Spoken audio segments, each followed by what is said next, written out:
Two friends, Alex and Ryan, set out to hike a treacherous trail. Along the way, they reached an old rope bridge swaying over a deep canyon. Alex hesitated, fear gripping him. "Come on," Ryan called, already halfway across.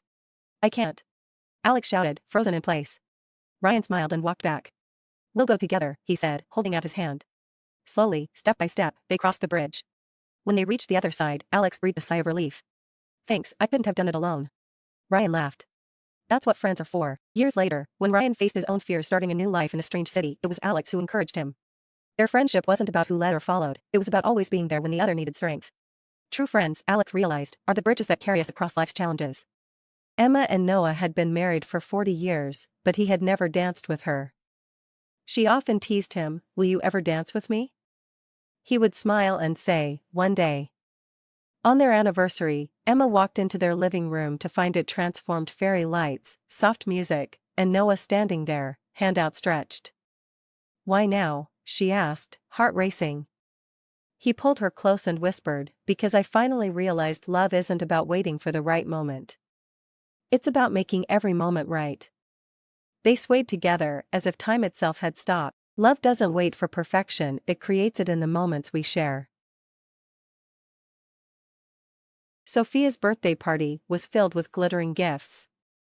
Among them, her son, Max, handed her a small box, wrapped in plain paper.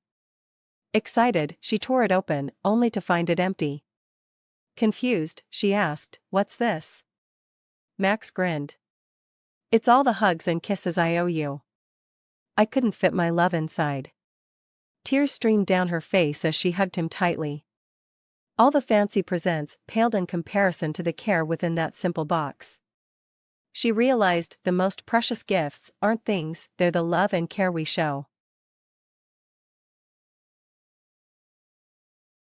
Once upon a time, a proud prince ruled over a vast kingdom. One day, he saw an old peasant planting apple seeds along the road. The prince laughed. "Why plant trees you'll never see grow?" The peasant smiled. "I enjoy the shade of trees others planted before me. I do this for the ones who will come after."